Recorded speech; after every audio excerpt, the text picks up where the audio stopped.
തൃശ്ശൂരിലുണ്ടായ കോൺഗ്രസിൻ്റെ വമ്പൻ പരാജയത്തിന് ശേഷം കോൺഗ്രസിലെ തലയെടുപ്പുള്ള നേതാവ് കെ മുരളീധരൻ ഇനി മുതൽ പാർട്ടിയുടെ ചാവേർ സ്ഥാനാർത്ഥിയാകുവാൻ താൽപ്പര്യപ്പെടുന്നില്ല എന്ന് കഴിഞ്ഞ ദിവസങ്ങളിൽ മാധ്യമങ്ങൾക്ക് മുൻപിലൂടെയും അല്ലാതെയും അറിയിച്ചിരുന്നു. നേമത്തുണ്ടായിരുന്ന തെരഞ്ഞെടുപ്പിലും വടകരയിലെ തെരഞ്ഞെടുപ്പിലും അങ്ങനെ ഏതൊക്കെ തരത്തിൽ കോൺഗ്രസിന് വലിയ സമ്മർദ്ദവും ത്രികോണ മത്സരത്തിന് സാധ്യതയുമുള്ള ഇടങ്ങളിലെല്ലാം മത്സരിക്കുകയും അവിടെ BJP അക്കൗണ്ട് തുറക്കാതിരിക്കുവാൻ വേണ്ടി മത്സരത്തിനിറക്കുന്ന ഒരു സ്ഥാനാർത്ഥിയായും മുരളീധരൻ മാറിയിരുന്നു. പരാജയം അങ്ങനെ തുടർച്ചയായി അദ്ദേഹത്തിന് വന്നുകൊണ്ടേയിരുന്നു. ആ പരാജയങ്ങളിൽ ഏറ്റവും ഒടുവിൽ മുരളീധരൻ മനസ്സിലാക്കുന്നത് തലയെടുപ്പുള്ള രാഷ്ട്രീയ പ്രവർത്തകനെന്നും പാർട്ടിയുടെ ഏറ്റവും സമ്മർദ്ദമുള്ള സമയങ്ങളിൽ പാർട്ടി തിരഞ്ഞെടുക്കുന്ന ശക്തമാർന്ന ആയുധമെന്നുമുള്ള തരത്തിലേക്കൊക്കെ മുരളീധരനെ വാഴ്ത്തിപ്പാടുന്നത് അദ്ദേഹത്തിൻ്റെ രാഷ്ട്രീയ ജീവിതത്തിൽ വലിയ തിരിച്ചടിയാകുവാനുള്ള സാധ്യതയുണ്ട് എന്ന തിരിച്ചറിവാണിപ്പോൾ ഉള്ളത്. കാരണം തുടർച്ചയായുള്ള പരാജയം ആകെ നേടിയത് വടകരയിലെ 2019 ലോക്സഭാ തെരഞ്ഞെടുപ്പിലെ വിജയം മാത്രമാണ്. അല്ലാതെ ശക്തമായ പോരാട്ടം നടക്കുവാൻ സാധ്യതയുള്ള എല്ലാ നിയമസഭാ മണ്ഡലങ്ങളിലും ലോക്സഭാ മണ്ഡലത്തിലുമൊക്കെ മുരളീധരനെ മത്സരിപ്പിച്ച് പരാജയപ്പെടുത്തി അവിടെ BJP അക്കൗണ്ട് തുറക്കുവാൻ സമ്മതിക്കാതെ ഒടുവിൽ ഇടതുപക്ഷത്തെ വിജയിപ്പിച്ചു വിടുന്ന ഒരു രീതി ഉണ്ടായിരുന്നു. പക്ഷേ തൃശ്ശൂരിൽ അത് അങ്ങനെ ആയിരുന്നില്ല. തൃശ്ശൂരിലെ മുരളീധരൻ്റെ കണക്കുകൂട്ടലുകളെല്ലാം പിഴച്ചു. വമ്പൻ പരാജയം അദ്ദേഹം നേരിടേണ്ടി വന്നു.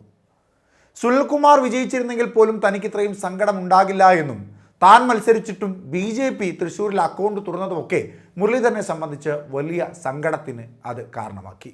അതിനോടൊപ്പം വടകരയിൽ മത്സരിക്കുവാൻ വേണ്ടിയുള്ള തയ്യാറെടുപ്പുകളെല്ലാം നടത്തി ഫ്ലെക്സ് ബോർഡുകളും പോസ്റ്ററുകളും നിരത്തിയതിനു ശേഷം തന്നോട് തൃശ്ശൂരിൽ മത്സരിക്കണമെന്ന് ഹൈക്കമാൻഡ് അടക്കം അഭ്യർത്ഥിച്ചപ്പോൾ ആ അഭ്യർത്ഥന സ്വീകരിച്ച് തൃശ്ശൂരിലെത്തിയ തനിക്ക് വേണ്ടി പ്രവർത്തിക്കുവാൻ ഒരുപറ്റം കോൺഗ്രസ് പ്രവർത്തകർ തയ്യാറാകാതെ ഇരുന്നപ്പോൾ മുരളീധരന് അത് വലിയ ദേഷ്യവും സങ്കടവും കലർന്ന ഒരു വികാരമായി മാറി.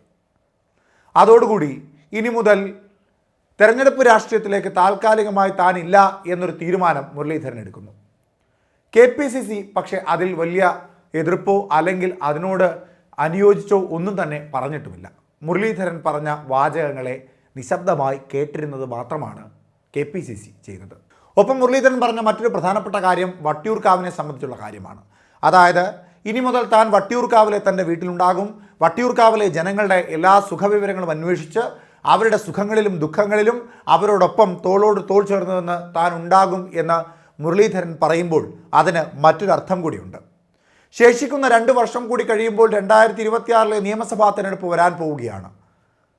വട്ടിയൂർക്കാവിൽ 2011 2016 മികച്ച ഭൂരിപക്ഷത്തോടു കൂടി വിജയിച്ച മുരളീധരൻ ഇനി 2026 നടക്കുവാൻ പോകുന്ന നിയമസഭാ തെരഞ്ഞെടുപ്പിൽ വട്ടിയൂർക്കാവിൽ തന്നെ മത്സരിക്കുമെന്നതിൻ്റെ സൂചനയാണ് ഇപ്പോഴുള്ള വാക്കുകളിലൂടെ നൽകിയിരിക്കുന്നത്. എന്നാൽ അവിടെ ഉയരുന്ന മറ്റൊരു പ്രധാനപ്പെട്ട ചോദ്യമുണ്ട്. 2016 മുരളീധരൻ വിജയിച്ചു പോയതിന് ശേഷം വട്ടിയൂർക്കാവിൻ്റെ രാഷ്ട്രീയ രീതി മാറിയിട്ടുണ്ടോ? അത് പരിശോധിക്കേണ്ടത് തന്നെയാണ്. 2011 വട്ടിയൂർക്കാവിൽ മുരളീധരൻ ആദ്യമായി മത്സരിക്കുമ്പോൾ അന്ന് 1,75,398 വോട്ടുകൾ അവിടെ നടന്നു. അതിൽ 1,12,675 വോട്ടുകളായിരുന്നു കോൺഗ്രസ് സ്ഥാനാർത്ഥിയായ മുരളീധരന് ലഭിച്ചത്. 73,190 വോട്ട് അന്ന് ഇടതുപക്ഷ സ്ഥാനാർത്ഥിയായ, അതായത് കോൺഗ്രസ് വിട്ട ഇടതുപക്ഷത്തേക്ക് പോയ പഴയ മാധ്യമ പ്രവർത്തകനായ ചെറിയാൻ ഫിലിപ്പിന് ലഭിച്ചത് 73,190 വോട്ടാണ്. അന്ന് അദ്ദേഹത്തിൻ്റെ ഭൂരിപക്ഷം 40,364 വോട്ടായിരുന്നു. പിന്നീട് 2016 ശക്തമായ തെരഞ്ഞെടുപ്പ് നടന്നു. ആ തെരഞ്ഞെടുപ്പിലും UDF സ്ഥാനാർത്ഥി മുരളീധരനായിരുന്നു. പക്ഷേ വട്ടിയൂർക്കാവിലെ പോരാട്ടം ഇടതുപക്ഷവും കോൺഗ്രസും തമ്മിലായിരുന്നില്ല. ആദ്യമായി വട്ടിയൂർക്കാവിൽ BJP ശക്തമായി തങ്ങളുടെ ശക്തി പ്രകടിപ്പിച്ച ഒരു തെരഞ്ഞെടുപ്പായിരുന്നു 2016 നിയമസഭാ തെരഞ്ഞെടുപ്പ്. അതിൽ 1,95,239 വോട്ടുകൾ നടന്നെടുത്ത് 1,37,108 വോട്ടും മുരളീധരന് ലഭിച്ചു. 51,322 വോട്ടാണ് BJP സ്ഥാനാർത്ഥിയായ കുമ്മനം രാജശേഖരന് ലഭിച്ചത്.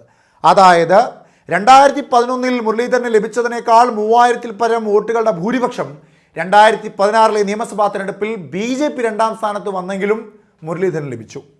അന്ന് മുരളീധരൻ ലഭിച്ച ഭൂരിപക്ഷം 43,700 വോട്ടായിരുന്നു. അതായത് കഴിഞ്ഞ തവണത്തേക്കാൾ 3000 ചില്ലുവാനം വോട്ടിൻ്റെ ഭൂരിപക്ഷം മുരളീധരൻ ഉണ്ടായിട്ടുണ്ട്.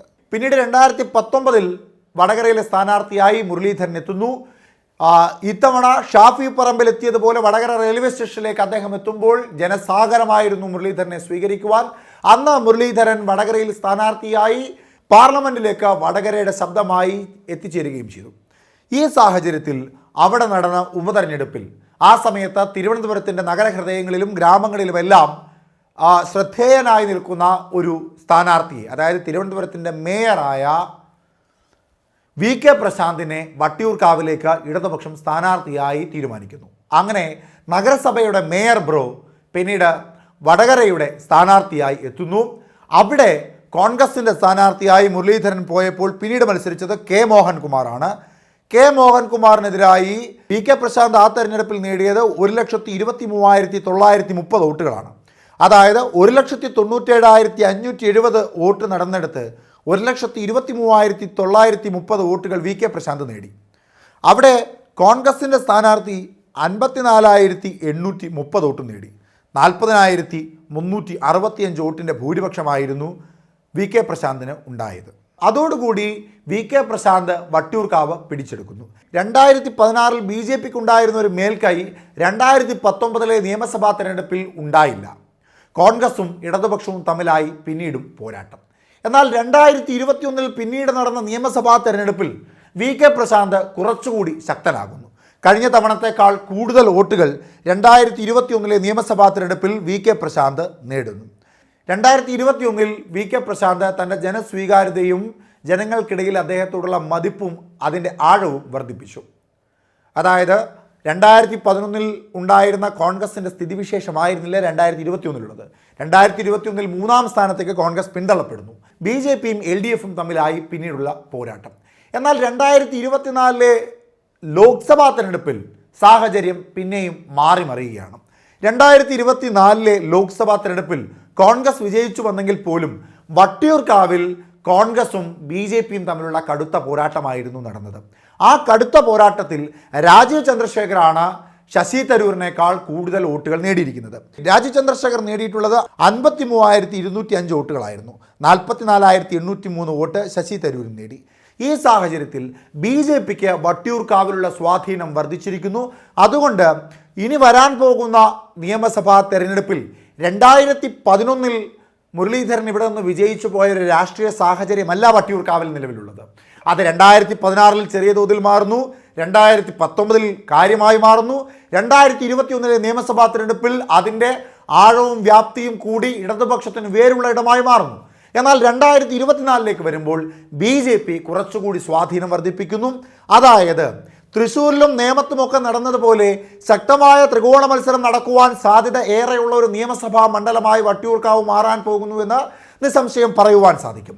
വട്ടിയൂർക്കാവിലേക്ക് ഔദ്യോഗികപരമായി KPCC ഒരു സ്ഥാനാർത്ഥിയെ നിയോഗിച്ചിട്ടില്ല എങ്കിൽ പോലും താനാണ് സ്ഥാനാർത്ഥിയെന്ന് കെ മുരളീധരനെ പോലെ ഒരു നേതാവ് പറഞ്ഞു വെക്കുന്നുമുണ്ട്. മുരളീധരൻ അത്തരത്തിൽ വട്ടിയൂർക്കാവിൽ തന്നെ സ്ഥാനാർത്ഥിയാക്കണമെന്ന് ആവശ്യപ്പെട്ട് കഴിഞ്ഞാൽ KPCCക്ക് അത് തള്ളിക്കളയുവാനും സാധിക്കില്ല. നിലവിലത്തെ സാഹചര്യത്തിൽ നിശബ്ദത ആണ് KPCC മുൻപോട്ട് വെക്കുന്നതെങ്കിൽ പോലും 2026 നിയമസഭാ തെരഞ്ഞെടുപ്പിനെ കാത്തിരിക്കുന്ന കെ മുരളീധരനെ സംബന്ധിച്ച് ഇപ്പോഴേ അദ്ദേഹം തൻ്റെ രാഷ്ട്രീയ പോരാട്ടം ആരംഭിച്ചു കഴിഞ്ഞിരിക്കുന്നു. അതായത് UDFിൻ്റെ സ്ഥാനാർത്ഥി മുരളീധരൻ തന്നെ നിസ്സംശയം പറയാം.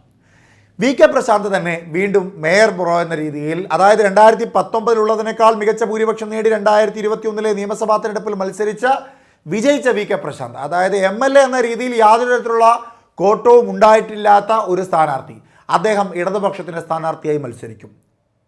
2024 ബി ജെ പിക്ക് ലോക്സഭാ തെരഞ്ഞെടുപ്പിൽ ഏറ്റവും കൂടുതൽ വോട്ടുകൾ നേടിക്കൊടുത്ത വട്ടിയൂർക്കാവിൽ രാജീവ് ചന്ദ്രശേഖരോ അല്ലെങ്കിൽ അദ്ദേഹത്തെ പോലെ മറ്റൊരു പ്രധാനപ്പെട്ട നേതാവോ മത്സരിച്ചാൽ അവിടെ സ്വാഭാവികമായും ശക്തമായ ഒരു ത്രികോണ മത്സരം തന്നെ നടക്കും. അങ്ങനെ ഉണ്ടായാൽ അത് നേമത്തുണ്ടായതുപോലെയുള്ളൊരു രാഷ്ട്രീയ സാഹചര്യമായിരിക്കുമോ അവിടെ രൂപീകരിക്കപ്പെടുന്നത്?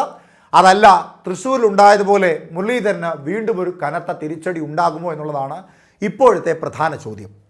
വട്ടിയൂർക്കാവിനെ സംബന്ധിച്ച് നായർ വോട്ടുകളുടെ ഭൂരിപക്ഷ മേഖലയാണ് വട്ടിയൂർക്കാവ്.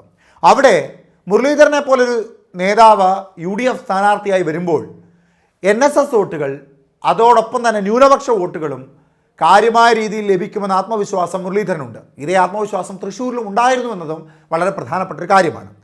പ്രശാന്തിനെ സംബന്ധിച്ച് വി കെ പ്രശാന്തിൻ്റെ ഏറ്റവും വലിയ ആത്മവിശ്വാസം BJP വോട്ടുകളിലായിരിക്കും സ്വാഭാവികമായും മുരളീധരനും ഇനി BJPയുടെ ശക്തനായ നേതാവായി രാജീവ് ചന്ദ്രശേഖരോ അല്ലെങ്കിൽ കുമ്മൻ രാജശേഖരനോ ആരെങ്കിലും വന്നാൽ അത്തരത്തിൽ വിള്ളലുണ്ടാകുവാൻ പോകുന്നത് ആ വോട്ടുകളിലായിരിക്കും. അങ്ങനെ വരുമ്പോൾ അവിടെ ഉണ്ടാകുവാൻ പോകുന്നത് നേമത്തുണ്ടായതുപോലെയുള്ള ഒരു മുന്നേറ്റമായിരിക്കും. പക്ഷേ വി കെ പ്രശാന്തിനെ സംബന്ധിച്ച് വലിയ തിരിച്ചടിയാകുവാൻ പോകുന്ന ഏറ്റവും പ്രധാനപ്പെട്ട കാര്യം ഈ സർക്കാർ വിരുദ്ധ വികാരമാണ്. സർക്കാർ വിരുദ്ധ വികാരം 2 വർഷം കൂടി അലയടിക്കുകയാണ് എങ്കിൽ സ്വാഭാവികമായും ഇടതുപക്ഷ സർക്കാരിനെ അധികാരത്തിൽ നിന്ന് താഴെയിറക്കുവാൻ വെമ്പൽ കൊള്ളുന്ന ജനം വട്ടിയൂർക്കാവിൽ ഇടതുപക്ഷത്തെ പരാജയപ്പെടുത്തുക എന്ന ഉദ്ദേശത്തോടു കൂടി 2024 ലോക്സഭാ തെരഞ്ഞെടുപ്പിൽ BJPക്ക് അനുകൂലമായ ഒരു തരംഗം സൃഷ്ടിച്ചതുപോലെ സ്വാഭാവികമായും 2026 നിയമസഭാ തെരഞ്ഞെടുപ്പിൽ ഒരു തരംഗം സൃഷ്ടിക്കാൻ ശ്രമിച്ചാൽ അത് BJPക്ക് അനുകൂലമായി മാറും. അങ്ങനെ തിരുവനന്തപുരത്തെ വട്ടിയൂർക്കാവിലും നേമത്തുമൊക്കെ BJP വിജയിക്കുവാനുള്ള സാധ്യതയും ഏറെയാണ്. എന്തായാലും കാത്തിരുന്ന് കാണണം. രാഷ്ട്രീയ സാഹചര്യങ്ങൾ മാറി മറിയുമ്പോൾ വട്ടിയൂർക്കാവിൽ കെ മുരളീധരന് പഴയതുപോലെയുള്ള തലയെടുപ്പും പഴയതുപോലെയുള്ള ബന്ധങ്ങളുടെ ഭദ്രതയും ഉണ്ടോ എന്നുള്ളത് കാത്തിരുന്ന് കാണണം. വി കെ പ്രശാന്ത് എന്ന മേയർ ബ്രോയെ അവർ ഹൃദയം കൊണ്ട് വീണ്ടും സ്വീകരിക്കുമോ, ഇല്ല ആ സ്നേഹത്തേക്കാൾ വലുതാണോ സർക്കാരിനോടുള്ള വിരുദ്ധ വികാരമെന്ന് കാത്തിരുന്ന് കാണണം. BJP അവിടെ നിയമസഭയിലേക്കുള്ള ഒരു പൊൻതാരകത്തെ പടച്ചു വിടുമോ എന്ന്.